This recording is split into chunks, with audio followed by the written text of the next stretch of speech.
Ya, selamat siang. Kita udah lama tidak podcast lagi, terutama dengan teman-teman mahasiswa. Nah, sekarang ada kesempatan ini untuk mengupdate terkait dengan isu terkini, terutama 2045 kan Indonesia Emas dan Sustainable Urban Development 2045. Ada beberapa hal yang menarik. Salah satu di antara 14 isu pembangunan perkotaan di Indonesia, salah satu di antaranya ialah perubahan iklim begitu ya, perubahan iklim, selain juga hal-hal lain seperti eh, bonus demografi, terus kemudian persoalan infrastruktur. Nah, ini di sini ada angkatan 2021 dari PWK yang nggak nyangka dulu pernah saya ajar dulu juga di studio proses perencanaan. Jadi pengalaman pertama ke lapangan dengan saya, ini teman seangkatannya juga ya yang sebelahnya. Silakan mungkin memperkenalkan diri. Sebelumnya ada Kasubdit Perancangan Program di Direktorat Pendidikan Profesional Berkelanjutan, ada Pak Irwan Iskandar. Mungkin pengantarnya dari Pak Irwan dulu. Ini teman-teman ini yang mendorong, karena ternyata Pak Irwan lebih dekat daripada saya kepada mereka itu. Ya jangan dibuka kartunya di sini. Lebih dekat. Ya, jadi memang melihat berita ya terlintas di media sosial, berita ada satu inovasi yang akhirnya diganjar dengan diapresiasi oleh PT KAI ya. Lombanya di bawah PT KAI kalau nggak salah ya. Bebas saja, terus mahasiswa ITB berkolaborasi dalam inovasi terkait isu tadi, isu globalnya kan climate change, tapi kalau kita persempit lagi, penyebab climate change salah satunya adalah gas rumah kaca ya, gas-gas karbon gitu ya, dan isu menangkap karbon ini juga menjadi isu secara teknis hal yang penting ya. Nah, jadi isu global mungkin dibawa menjadi hal teknis detail ya, walaupun nanti implementasinya perlu pilot atau hal lain. Menurut saya menarik gitu ya, kolaborasi antara Mas Pakina Ilham atau Hakim enak ya? Hakim boleh, Pak. Hakim ini dari Perencanaan Wilayah Kota 2021 dan Taufik ya? Tauhid ya. Tauhid dari mesin ya? Dari mesin FTMD 2021, dan satu lagi sebenarnya nggak hadir. Iya. Siapa? Royhan Teknik Material.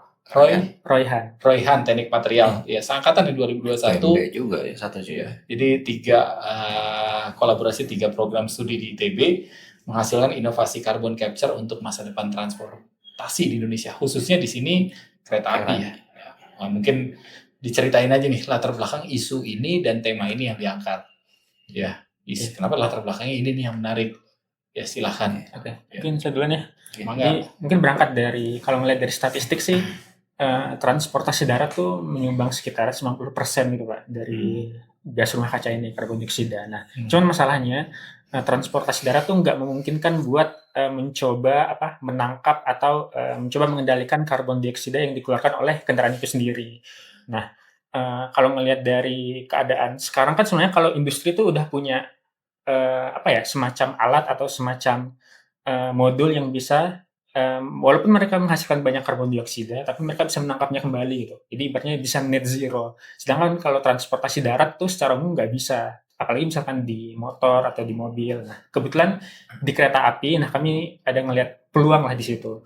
Kalau misalkan di pesawat kan mungkin cukup boros dan sebagainya. Dan kebetulan juga lombanya dari PT KAI gitu. Jadi kami mencoba menghubungkan di mana karena kereta api kita bisa mengorbankan dalam tanda kutip satu gerbongnya, kita bisa bikin semacam, ya mungkin salah satu dari inovasi kami itu yang karbon, gerbongnya bisa menangkap karbon, kemudian si karbon dioksida tersebut bisa kita jadikan cairan dan akhirnya bisa kita jual di bursa perdagangan karbon dan sebagainya. Lebih kayak gitu. Jadi CO2-nya dari emisi, mungkin ini saya ambil, mungkin Mas Tauhid yang lebih tahu karena background-nya mesin ya. Jadi CO2-nya dari CO2 gas pembakaran mesin diesel ya. Iya. Jadi CO2 yang diambil itu mungkin lebih banyaknya dari udara di sekitar ya Pak. Udara di sekitarnya malah ya. Dari sekitarnya. Okay. Karena kereta bisa dibilang udah ada track yang udah status saya fix ya. Dan bisa kemana-mana mungkin dari Jawa ya, di Jawa itu. Kalau misalkan mobil mungkin nggak bisa ke track dengan benar ya. Dan misalkan untuk pesawat juga karena untuk terbang butuh keringanan ya, untuk ringan ya, struktur ringan. Jadi mungkin salah satu yang paling visible ya. visible-nya di kereta seperti itu. Jadi mekanisme itu gimana tuh di sepanjang treknya kereta api itu dipasang? Kalau untuk alatnya sendiri kita bakal masangnya di gerbong keretanya gitu Pak. Di gerbong kereta. Di gerbong keretanya. Di belakang gerbong kereta, ketika keretanya berjalan, otomatis udara bakal masuk ke alat yang kita bakal pasang itu Pak. Dan dari situ ada filter di mana karbon saja yang akan diperangkap di dalam alat tersebut. Dan mungkin kayak zat-zat udara lain kayak nitrogen, oksigen itu bakal lepas. Dan dari filter itu baru kita masukkan ke alat atau tangki kerogenik, di mana yang awalnya karbon dioksida berupa udara bakal jadi liquid. CO2 gas jadi CO2 liquid. CO2 gas jadi CO2 liquid sehingga bisa nge-save space bisa dibilang lah ya. Ya menarik sebab kalau kita ngambil berarti CO2 di atmosfer di sekitar trek kereta api itu yang diambil ya. Itu yang diambil. Udara ya. Berarti kan udara mungkin 78% nitrogen. Karbon kalau oksigen saya 20-an persen gitu ya. Terus mungkin nomor 3 baru CO2. CO2 kan berapa ratus ppm gitu ya. Ya, itu yang akan dijadikan target sebagai CO2. Jadi ada separasi gasnya. Terus masuk diubah menjadi ditangkap CO2-nya saja, gas lain dilewatin gitu ya. Oke, CO2-nya diubah menjadi CO2 liquid. Ya. Itu proses CO2 gas menjadi CO2 liquid itu kuncinya pakai gimana? Kuncinya mungkin salah satunya menggunakan tekanan tinggi sih Pak. Dari awalnya udara mungkin yang kita pelajari PVNRT seperti itu di kuliah. Kalau misalkan tekanannya ditekan bisa mengurangi volumenya dari udara yang bisa dibilang besar ya. Karena ditekan jadi udara kecil sehingga menjadi liquid itu Pak. Menggunakan alat kerogenik itu. Jadi produk finalnya ada satu gerbong yang akan bawa CO2 liquid. Betul Pak. Ya, CO2 liquid ini yang menjadi pasar untuk diperdagangkan carbon trade-nya ya. Iya, carbon trade-nya misal sekali jalan dari Bandung ke Surabaya, ya akhirnya bisa menghasilkan sekian meter kubik CO2 liquid gitu ya. Ini yang akan kita klaim sebagai carbon credit. Carbon credit. Ya bisa ganti ongkos biaya, ganti operational cost-nya PT KAI dong sebenarnya. Kalau PT KAI operational cost-nya sekian gitu ya, PT KAI dapat pendapatan tambahan dari jualan CO2 gitu. Iya bisa. Ya kalau saya bisnis. Hitung dulu yang hilang satu gerbong itu. Gerbong, Nah, gimana iya. itu? Benar. Satu dimensinya kan gerbong itu fix ya, tertentu sekian kali sekian. Nah, bisa dipaskan dengan itu atau gimana? Dan ini kan sambil berjalan juga kan. Nah, gimana pertimbangan ketika itu berjalan, terus ada double track ini gitu, apa terpengaruh atau gimana?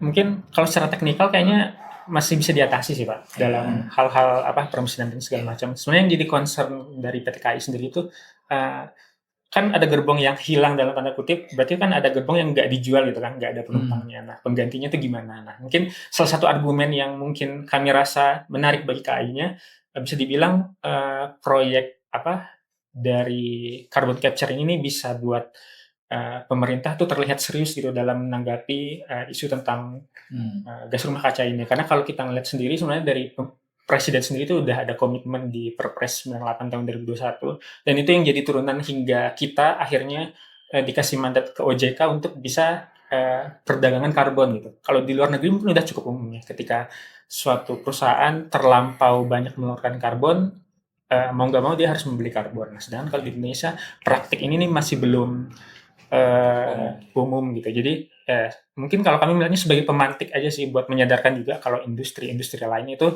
sebenarnya bisa juga loh kalau memang ingin dalam tanda kutip peduli sama isu gas rumah kaca ini pun bisa dibilang kan kita sekarang masih di masa SDGs gitu ya dan mungkin sependek yang kami tahu juga ada deadline-nya lah bisa dibilang 2030 dan itu waktunya udah cukup singkat gitu dan rasa-rasanya mungkin belum ada terlihat pemerintah dalam tanda kutip cukup serius untuk menangani bagian dari gas rumah kaca ini dan mungkin kalau ngeliat dari trennya sih anak-anak Gen Z maksudnya kita juga suka ya naik kereta gitu jadi mungkin bisa meningkatkan awareness juga jadi multiplier efeknya mungkin ke arah sana.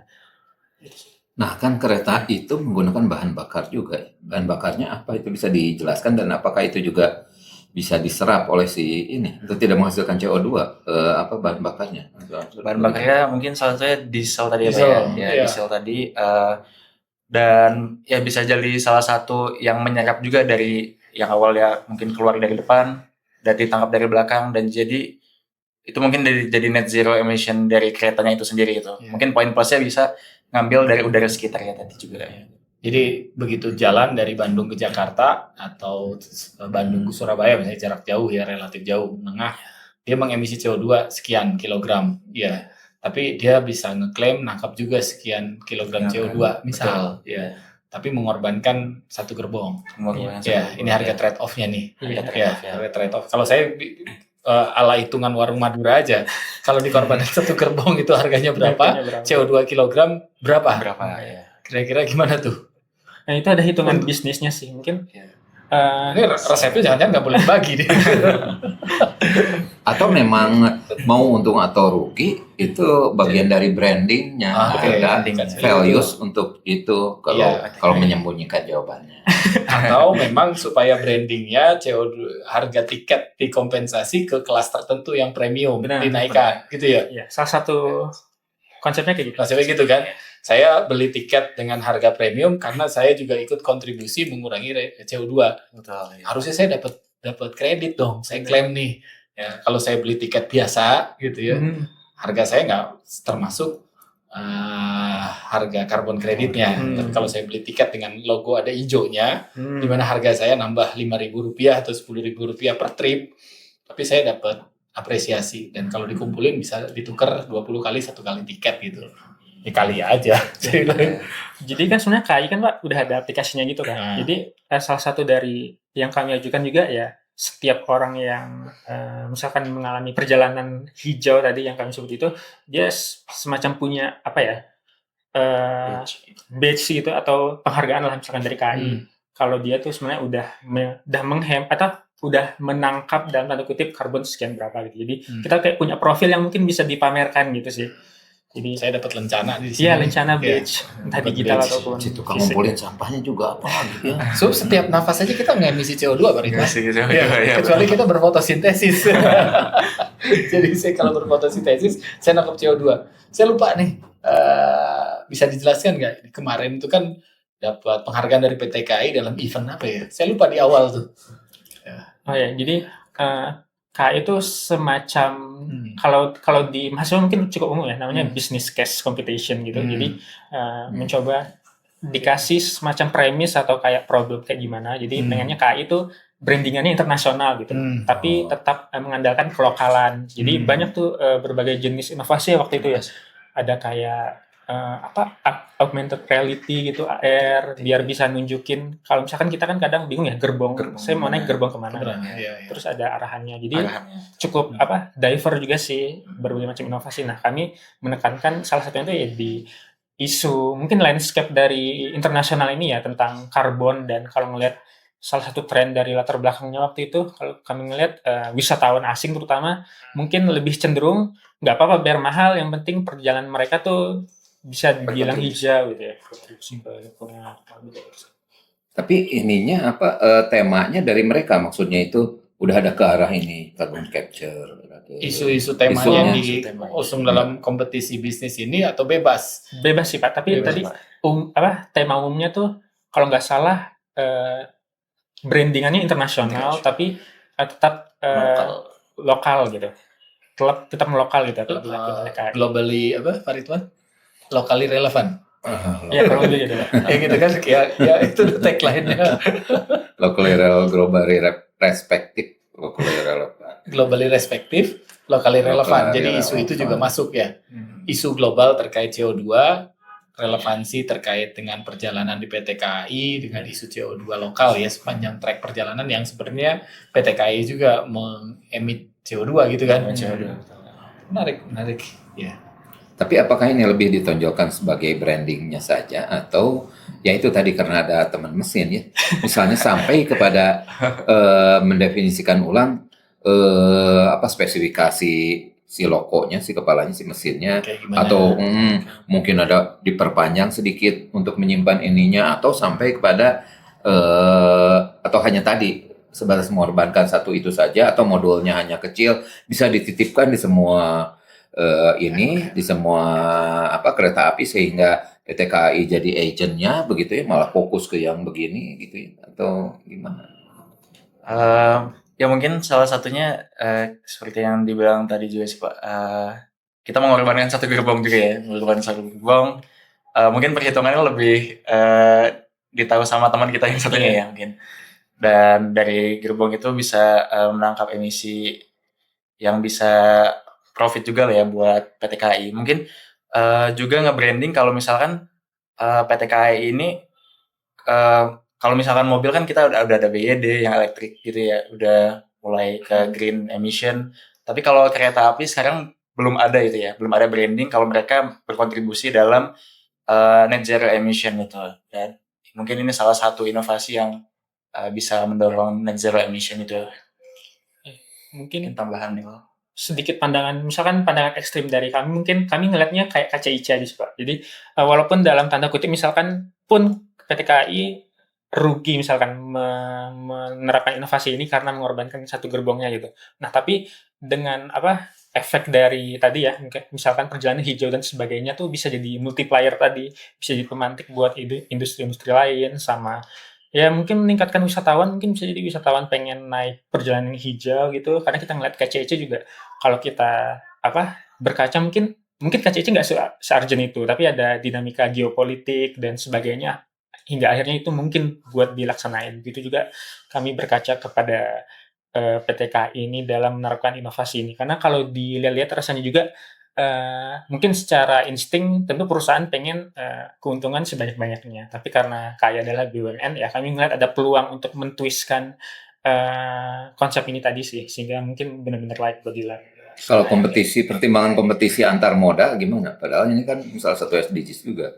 Kompetisi antar moda itu mungkin ini akan menjadi daya tarik seperti kereta api zaman sebelum otomotif berkembang, tapi kan industri otomotif berkembang itu selalu diantaranya ada yang beli, misalnya gitu kan. Jadi sahamnya si kereta api tidak terlalu diaktifkan, jadi lebih berkembang moda transportasi mobil gitu kan. Ini juga mungkin tidak berhasil karena bagaimana dengan yang mobil tadi yang lebih fleksibel ininya penggunaan lalu lintasnya, jalannya gitu ya. Sementara ini sudah pasti jalannya, terus sudah kelihatan ke depannya akan menang begitu. Tapi kan ada itu tadi ada kompetisi antar moda itu. Kan kita tahu bahwa Nissan sebetulnya kalau salah satu merek mobil dulu tahun berapa sudah menerapkan mobil listrik untuk taksi, tapi berakhir jadi penghuni museum di Jepang begitu kan.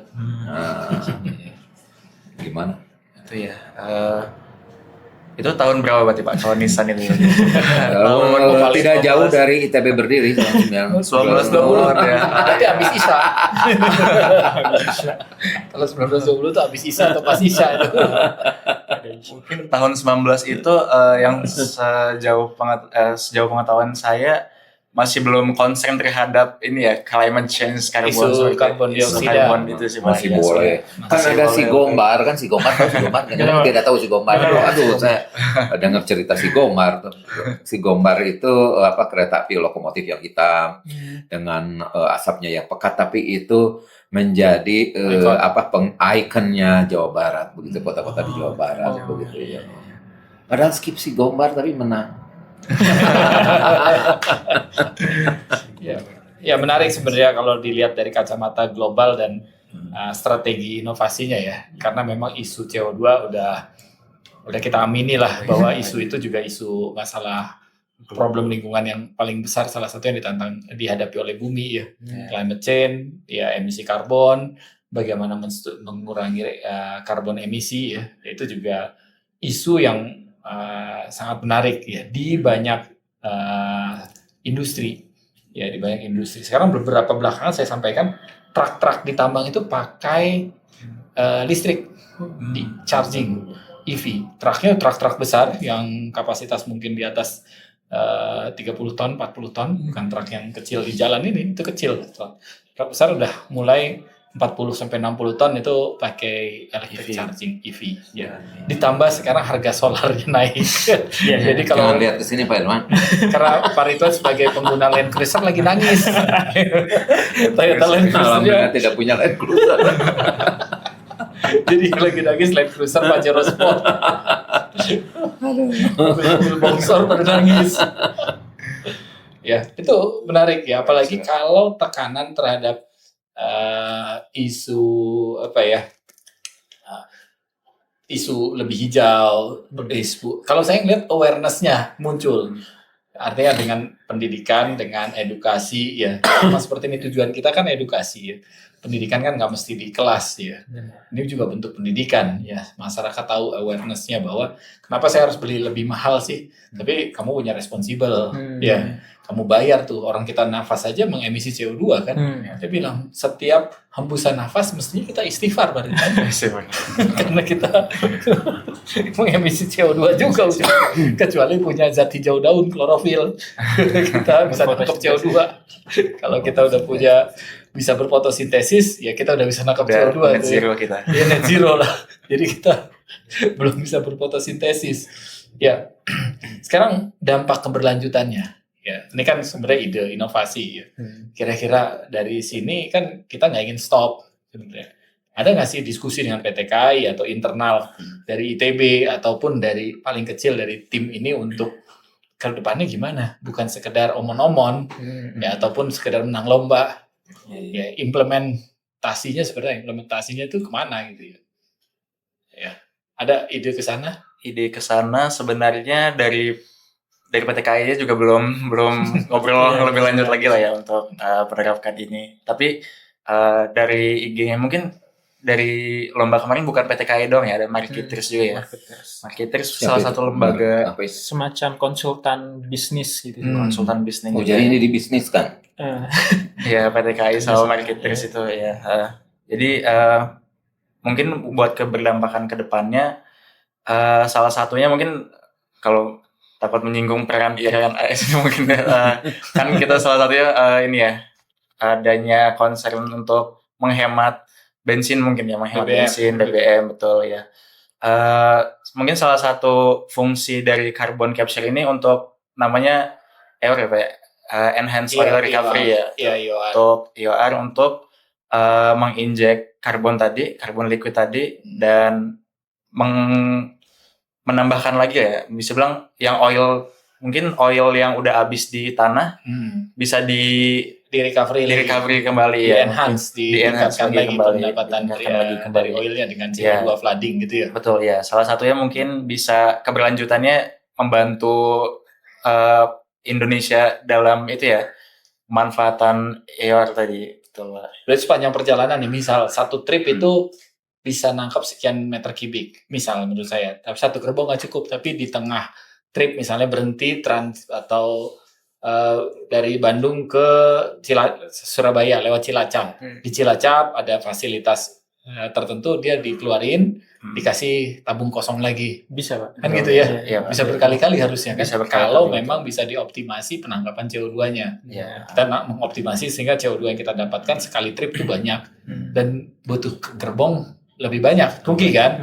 Kalau mengorbaninnya jadi 2 gerbong. Tapi kalau pada saat trip dikeluarin tabungnya ataupun yang tadi nangkep CO2, baru kita masukin lagi yang kosong. Sehingga dari Cilacap sampai Jogja nangkep lagi. Betul. Ya, nanti dari Jogja kemana nangkep lagi. Gitu Pak Ridwan, bisa jadi kayak gitu. Ayolah invest, dicipin sahamnya. Kan ada Simon Anholt bukunya Competitive Identity, ada 6 brand index gitu yang mungkin yang berhubungan dengan ini, dengan 6-6-nya 2 aja. Satu yang berhubungan dengan orang, bagaimana concernnya, karena mungkin bukan 3 dari kalian saja begitu ya. Bagaimana ini memperjuangkan yang tadi. Terus kemudian berikutnya harus ada detak jantungnya bahwa studi terkait ini tidak berhenti sampai kepada, kalau mungkin kalau cerita teknologi readiness level sampai komersialisasi gitu ya. Nah, gimana itu tuh? Mungkin PR-nya. Mungkin lulus dulu ya. Iya, masuk sekolah. Kemarin udah lulus kan, sekarang lulus, sekarang lagi lanjut S2 ya. Lagi fast track. Fast track. Mungkin yang bisa kami jawab, kami memanfaatkan FOMO-nya Gen Z gitu ya Pak. Jadi FOMO. latar belakangnya kan kami ngedapetin sebuah statistik gitu dari Bahwa? salah satu konsultan. Kalau ngelihat kalau Gen Z itu pertama mungkin lebih sadar terhadap isu hijau-hijau ini dibandingkan generasi sebelumnya. Terus tentang FOMO tadi, jadi mungkin ketika kita viralkan melalui TikTok dan segala macam, ya bisa aja orang dengan secara penasaran nyoba dan sebagainya. Dan kita ada semacam game gitu ya tadi di aplikasi KAI-nya, semacam loyalty badge dan sebagainya gitu ya, semacam rencana-rencana gitu. Ya mungkin kalau misalkan ibaratnya nambah 5.000 atau 10.000 untuk tiket itu ya, saya rasa maksudnya nggak keberatan kalau misalkan ada hal yang bisa mereka inginkan gitulah terjadi. Kemudian tadi kedua apa? Orangnya, terus kemudian harus ada detak ininya, pulse-nya, deg-degnya. Jadi kegiatannya, denyutnya gimana ini dari Tetap riset ini, menghidupkan ini. tetap bahwa ada concern terhadap ini, ada apa, terus kemudian Salah satunya sekarang ini Mariton apa. podcast ini. Salah satu diantaranya mungkin kami bukan hanya di fix line yang kereta api, tapi kami bisa juga misalnya di mobil nitip di modul, jadi perkecil yang berupa kayak tempat penyimpanan bagasi di atas misalnya. Tuh kalau mobil listrik ada yang merek apa tuh yang di pinggirnya yang kayak box begitu di pinggirnya, atau gimana, atau bentuk lain gitu ya. Mungkin Misal gitu ya. Atau mungkin tidak disimpan di situ, disimpannya di hub-hub perkotaan yang dilewati oleh kereta api itu misalnya gitu ya. Mungkin yang mungkin bisa kami jawab sekurang-kurangnya ketika kami presentasi akhir itu kan dihadiri oleh direksi oleh PT KAI. Mungkin ya sekurang-kurangnya bisa memberikan awareness bagi mereka, mungkin sama ada direksi dari marketers juga ya. Mungkin salah satu pertanyaan yang pernah yang ditanya juga, ini bisa nggak sih di mass production gitu kan di Indonesia? Apakah kita harus melibatkan orang luar juga, negara luar untuk bekerja sama? Mungkin sejauh yang kita riset, salah satu PT di Indonesia, PT Kryogenik ya, salah satu yang membuat tabung CO2 ini untuk diubah dari gas ke liquid, dan untuk komponen-komponen lainnya juga udah ada di Indonesia gitu. Jadi bisa dibilang untuk mass production pembuatannya tuh udah bisa dimulai lah gitu untuk diinisiasi oleh direksi-direksi. Dengan perkataan lain bahwa inovasi ini bisa meningkatkan juga. Jadi kalau komponen inovasi, kalau saya sebagai tim penilai inovasi biasanya ada komponen bahwa buatan dalam negerinya itu ada dan meningkat gitu ya, dan tinggi. Nah itu mungkin yang menjadi perhatian gitu ya. Sedapat mungkin buatan dalam negeri gitu ya. Betul ya. Sebenarnya menarik kalau saya baca dan coba sekarang ada penelitian mahasiswa S3 saya. Ya mahasiswa S3 nih ya, itu ide mineral karbonasi dari tailing. Jadi beberapa limbah atau tailing dari sisa hasil pengolahan dan pemurnian bahan tambang itu berpotensi menangkap CO2 dalam bentuk menjadikannya mineral karbonat. Jadi air hujan ya tambah CO2 di atmosfer akan membentuk H2CO3 sebenarnya. Air hujan kita tuh sebenarnya relatif asam kan. pH 5 ya, sekitar 5,5. Ya karena memang bikarbonik asid ya. Itu air hujan. Nah, selama ini rilis saja, tapi ada mineral tertentu yang dari limbah sisa hasil pengolahan bahan tambang itu bisa menangkap bikarbonat ini, menjadikan mineral baru secondary sehingga ada ide dari kalau nggak salah geng-gengnya Kanada, Toronto University seingat saya, University of Toronto itu mineral carbonation dari ultramafic tailing. Ultramafic. Dan di mana sih ultramafic tailing? Ultramafic itu batuan yang paling banyak di daerah timur Indonesia. Yang tambang-tambang nikel itu ultramafic tailing semua. Nah, jadi kenapa saya ngeliat ini menarik, karena ada ide juga dari geng-geng saya di industri hulu ya, industri ekstraktif juga berusaha menangkap CO2-nya dari waste-nya mereka, dari limbahnya mereka. Ya, sehingga mereka berusaha untuk ngeklaim bahwa saya bisa nangkap karbon. Gitu ya. Ya tadi banyak inovasi-inovasi ganti truk listrik. Ya, juga hal-hal seperti itu yang menurut saya memang perlu ada denyutnya. Sekarang ada mahasiswa S3, tapi itu lebih ke arah kinetik prosesnya. Bagaimana mineral karbonasi terbentuk. tapi dari bahan sampah, tailing ya, sisa hasil pengolahan. Menurut saya memang korelasi antar disiplin, kalau tadi perusahaannya bisa komersil, terus bisa memanfaatkan barang sampah, limbah, itu kolaborasinya makin kuat. Jadi bola saljunya itu makin besar dengan isu CO2. Ya, itu. Kalau saya sih ngelihat itu. Tadi katanya dibilang berkaitan sama SDGs yang mana? Apakah hanya 11 saja atau ada yang lain? Ada berapa ya? Ada 3 sih kami. Apa itu? Ini ujian nih Pak Ridwan. Pak Ridwan berat banget. Saya disusun. Maksudnya bukan jadi tentang apanya. Kalau 11 kan Sustainable Citizen Communities, yang lainnya apa? Mungkin itu yang paling ditekankan, karena kebetulan saya dari PWK kan Pak. Jadi salah satu line yang paling pertama dimunculkan tuh ada nomor 11 itu. Duanya mungkin saya perlu lihat teks saya dulu. Ada yang menyatu antara pertumbuhan ekonomi dengan inovasi. Nanti lihat SDGs berapa. Dan 11. Terus kemudian yang lainnya ini tidak mungkin terlaksana karena kereta api itu kan lintas administratif, batas administratif, begitu ya, lintas wilayah. Terus kemudian kalau ini begitu ya, karena tadi dari sudut pandang bisnis akan ada kompetisi antar moda, terus kemudian ada pertentangan dari SDGs 17 pasti masuk gitu ya. Itu yang merekam semuanya begitu ya.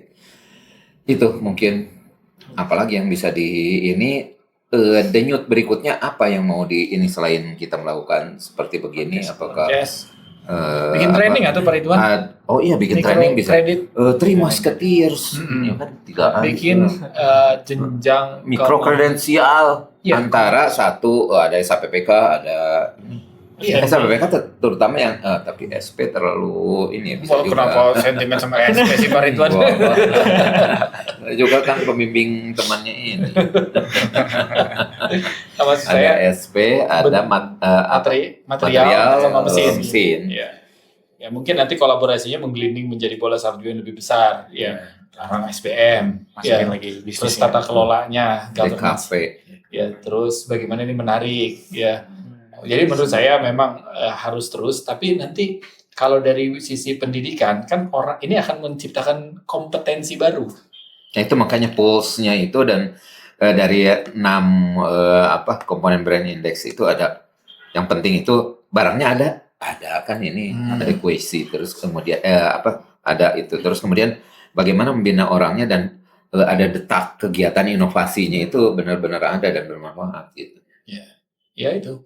Jadi saya bilang salah satu inovasi penelitian teknikalnya jalan, aspek strategisnya juga dipikirkan. Aspek strategis, ranah teknis optimasi supaya CO2-nya seperti apa, optimasi penangkapan CO2, penyimpanan CO2 dan segala macam. Nah, tapi juga dari strategis tata kelolanya. Jadi harus ngelihat juga big picture-nya. Ya, sekarang kan kita sudah menggambar tahapan dan itu didetailkan makin tajam tapi makin melebar juga. Ya, tata kelola. Siapa sih yang dapat benefit? Siapa yang harus bisa ngatur ini?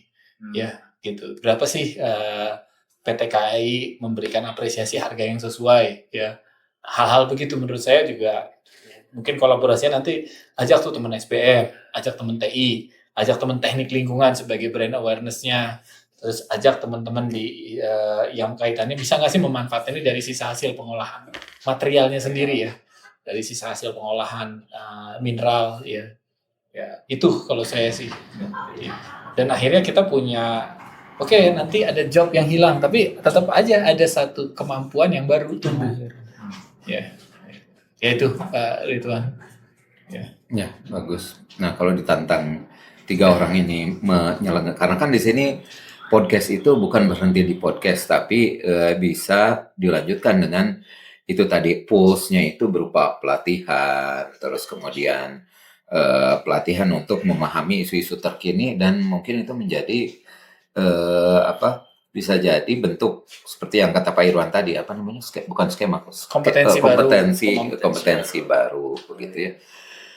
Kira-kira apa yang bisa yang prioritasnya kalau mengusulkan gitu ya, apakah yang pertama itu lebih kepada mekanistis yang ke-FTMD-nya yang berupa tadi produk itu, ataukah lebih ke brandingnya dulu atau semuanya gitu, karena brand index itu kan ada orangnya, ada potensi, harus meyakinkan bahwa potensinya demikian meskipun tidak 100% ada drawbacks-nya, tapi itu bisa diselesaikan secara teknologi atau secara ekosistem sosial budaya.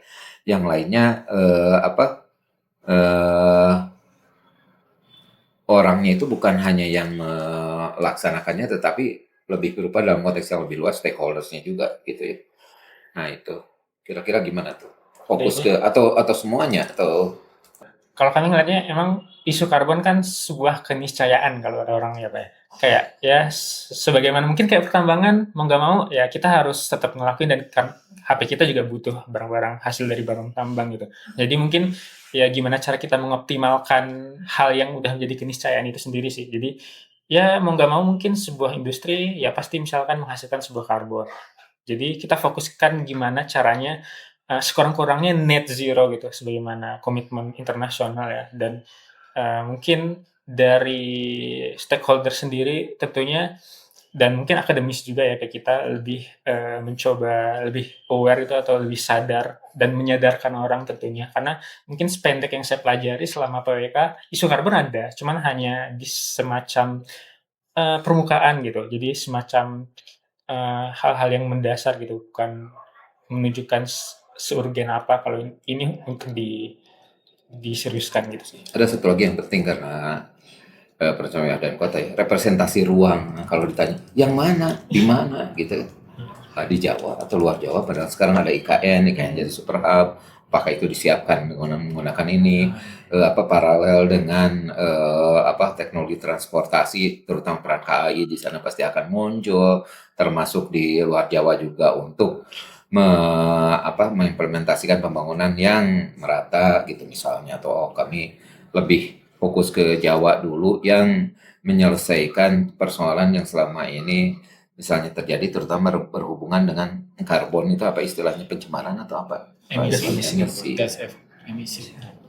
Ya menarik sih dan saya berharap tidak hanya dari sisi penyelesaian masalah lingkungan ya tapi dari kacamata yang lebih luas atau kita ngelihat penciptaan lapangan kerja baru ya kita harus bisa membuat inovasi yang job creation-nya muncul, create jobs baru. Karena kita masih punya Gen Z, Gen Alpha, dan seterusnya. Beta lagi ya. Nah, tapi maksud saya, kita selesaikan. Ya, oke, selesaikan isu emisi CO2, tapi banyak pekerjaan yang harus hilang ya. Kan gitu ya. Tapi apakah dengan munculnya teknologi, munculnya inovasi, sehingga ada orang yang karbon analis sepanjang kereta api, terus bagaimana sistemnya itu terintegrasi dengan sistem yang lebih besar ya terus tradingnya tuh gimana ya PT KAI juga ada kamu kerja di PT KAI di bidang apa bidang karbon kreditnya ya kan gitu jadi ada job creation baru gitu ya terus ada off taker ada yang ngambil tuh off taker itu juga ada ya job create nah kalau saya sih ngeliat memang setiap solusi teknologi juga diharapkan karena populasi terus tumbuh harapannya creating jobs ya itu juga jalan. Jadi kalau saya menginterpretasikan harapan Pak Irwan sebagai Kasubdit Perancangan Program, saya menantang begitu ya kepada timnya ini. Kalau dikasih waktu 2 jam untuk sharing, materi apa yang akan disajikan? Kalau misalnya akan diberikan waktu 1 minggu, tapi 1 minggunya 5 hari dari jam berapa sampai jam berapa Pak Irwan lebih tahu begitu ya, akan berikan materi apa? Sekarang jangan yang panjang-panjang. Kalau diberikan waktu 2 jam, akan bisa sharing apa ke sesama mahasiswa yang nanti oleh Pak Irwan definisikan oh inilah ICE Masterclass pertama yang disajikan bukan oleh dosen tapi oleh mahasiswa. Kita punya program ICE Masterclass yang juga akan terkoneksi dengan Massive Open Online Course-nya ITB. Ya bagian dari sistem itu di mana targetnya adalah edukasi awareness orang terhadap isu tertentu. Ya, terhadap kompetensi, terhadap ilmu dan segala macam. Ya mungkin nanti kalau kita undang sebagai narasumber di ICE Masterclass pertama, karena saya berharap sebenarnya di ITB itu semua sivitas akademik itu punya kompetensi yang dalam tanda kutip jangan-jangan saya ya bisa butuh gitu ya, nggak mesti dari dosen ya gitu. Ya, dosen fasilitator aja ya Pak Ridwan ya.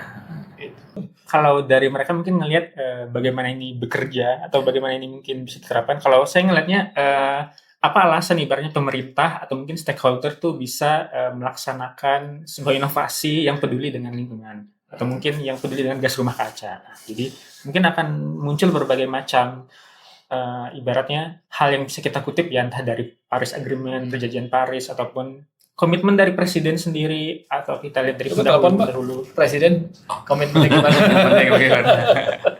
gitu sih. Presiden taksi. Anak dulu mah nggak tahu presiden taksi. Nggak tahu Corolla 73 paket C. Presiden taksi di film-film Warkop DKI masih ada tuh ya. Warna apa itu? Warna kuning Kuning ya. ya presiden taksi. Kalau saya boleh, jadi saya menjawabkan. Oh jadi masa hari itu Boleh, Pak. menjawab. Boleh, Pak. Yang pertama mungkin sistem thinkingnya, karena thinking. ternyata beda prodi berhasil Iya. menyatu bahasakan yang sama, yang sama, di mana di dalamnya itu ada keinsinyuran ya. Terus kemudian yang kedua yang belum tersentuh tadi, ketika mengubah satu gerbong J itu sebetulnya ada apa Pak Irwan? K3L tuh, K3L. Iya. Sisi environment, keselamatan, keamanan, Safety. ya safety ya terkait isu-isu lingkungan kan 3L. Ya itu juga harus didorong. Kalau kita bicara profesionalisme, ya terus ya kalau saya lihat inovasi kan general ya, yang spesifik inovasi di sini kemana? Ya tata kelola karbon dalam industri transportasi. Termasuk tuh kata kuncinya dibocorkan apa Ya itu tata kelola karbon dalam industri transportasi. iklim bisnis satunya lagi. Iklim bisnis, ya itu Udah 5 banyak. tuh. Udah dijawab. Karena kita nggak boleh berhenti di sini. Gitu. Jadi dari Pak Irwan menunggu seminggu lagi. Seminggu lagi dengan nanti kalau ICE proposal untuk Masterclass. masterclass. Berapa lama itu ininya ya? Kalau ICE Masterclass itu bahan tayangnya Bahkan 2 jam itu berapa? potong-potong nanti ada yang nanti pesertanya itu buka video ya. Nanti kalau kamu buka deh icenter.itb.ac.id jadi website. Jangan nggak pernah buka. Harus buka kalau enggak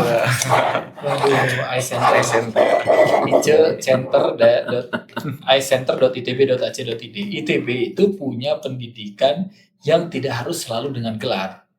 Kan gitu. Ini responsible-nya ITB juga. Ya, ada pendidikan-pendidikan yang basisnya kompetensi, skill, sesuatu yang baru yang tidak ada gelar akademiknya. Ya. Nah, tapi itu sangat penting karena sekarang isu itu yang kan tahu ngapain kuliah nanti juga nggak guna gitu ya. Sedangkan demand dari industri itu selalu berubah cepat. Kurikulum berubahnya masa tiap industri berubah kita menyesuaikan perubahan kurikulum secepat apa sih? Nah, di sini ITB hadir ya dengan sebagian dari inovasi ITB ya itu nanti kamu harus buka tuh icenter.itb.ac.id. Ada satu lagi ProEd. Ada ProEd ITB ACID. Ya, itu harus dibuka tuh. Yang lain juga yang nonton juga harus buka tuh. Karena di situ banyak daging-daging baik yang gratis dari yang mulai gratis sampai yang berbayar sebenarnya. Yang sebenarnya memang dibutuhkan. Tapi kalau kita buat kurikulum akademik berjenjang bergelar itu beda gitu ya. Ya. Jadi kira-kira itu. Jadi mungkin kata-kata penutup dari mereka Dari apa yang bisa closing statement lah. sharing yang bisa bagikan. Jangan bilang rahasia nanti yang lain bisa dapat juara gitu ya. Tapi justru disitulah values-nya, disitulah nilainya supaya bisa berbagi dengan yang lain dan memberikan semangat juga kepada mereka yang akan melanjutkan kuliah yang masih abstrak masuk ke mana begitu ya, ke ITB-nya mungkin bisa ingin ada gambaran gitu ya.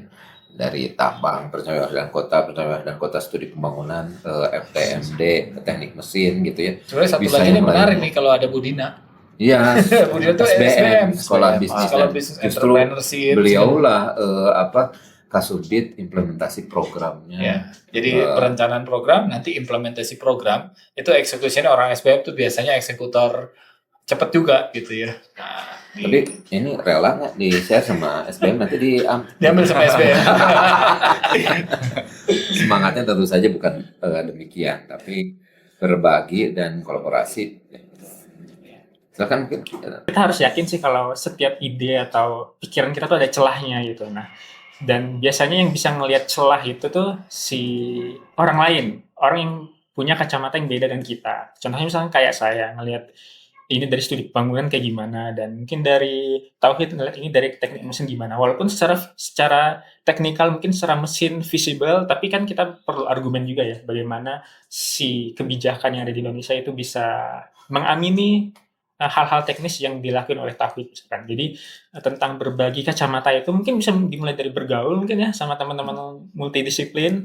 Mungkin ketika teman-teman mungkin kalau masuk TB di tahun pertama banyak kepanitiaan terpusat gitu ya. Jadi kita banyak berinteraksi dengan lintas fakultas itu mungkin di tahun pertama, tapi ketika tahun kedua, ketiga udah sibuk sama jurusan masing-masing, itu mungkin jadi sedikit interaksinya. Jadi mungkin ketika tingkat awal-awal atau mungkin kalau punya kesempatan untuk berkolaborasi, misalkan mungkin di kabinet ya, bertugas entah sebagai staf atau menteri, kita bisa berinteraksi sama teman-teman, atau mungkin di organisasi keagamaan kayak Salman dan sejenisnya, mungkin itu bisa jadi peluang sih buat kita ngelihat dunia yang mungkin tidak kita lihat seperti biasanya, atau titik buta kita ya, itu kita bisa dapetinnya dari ngobrol sama orang lain gitu sih. Ya. Oke, mungkin ya seperti yang Hakim bilang juga, kita manusia yang nggak bisa hidup individu ya, mungkin kayak butuh teman, butuh orang yang bisa mengetahui sudut pandang lain. Mungkin pas di SMA kita belajar hal yang sama gitu ya, IPA, mungkin IPS, semuanya. Dan mungkin kerasa bersaingnya di situ untuk mendapatkan ranking 1. Tapi untuk di kuliah sudah mulai berbeda jurusan, ada yang planologi, ada yang mesin. Jadi yang paling penting sekarang itu kolaborasi. Kolaborasi nggak hanya individual lagi, tapi kolaborasi buat mungkin Bandung udah terasa panas ya, pengen ditiiskan kembali lah, pengen didinginkan kembali lah. Jadi kolaborasi itu penting untuk net zero emission 2060 ini. Tuh untuk generasi Gen Z, generasi muda dan milenial mungkin. Ya, baiklah. Terima kasih teman-teman, ini podcast dari ICE Center sebagai pembelajaran dan berbagi dari teman-teman ini yang angkatan 2021 dan kemudian fast track begitu ya. Pengalaman mereka menghasilkan satu produk yang insya Allah bisa bermanfaat bagi kita semua begitu ya. Dan ini juga merupakan satu ikhtiar untuk bisa menciptakan satu karya yang berupa teknologi, dan bukan hanya teknologi tapi bisa memberikan manfaat dalam bentuk kan kalau tradisi perencanaan itu membuat kebijakan, social learning, social reform, dan social mobilization. Yang akan dipilih yang mana ini? Reformasi sosial mungkin ya, dengan ini ya, karena lebih hijau begitu ya. Itu mungkin Pak Irwan gitu ya? Iya, kalau saya sih menunggu keberlanjutannya. Dari ini diimplementasikan ide yang menarik ya. Mudah-mudahan ya Indonesia bisa menghasilkan sesuatu inovasi ya dari industri kereta api di Indonesia, tidak hanya memudahkan orang ya, tapi juga kita punya kontribusi positif buat lingkungan ya gitu. Dan yang terakhir kalau saya creating jobs-nya karena kita butuh itu. Ya demikian, terima kasih semuanya. Assalamualaikum warahmatullahi wabarakatuh. Waalaikumsalam warahmatullahi wabarakatuh.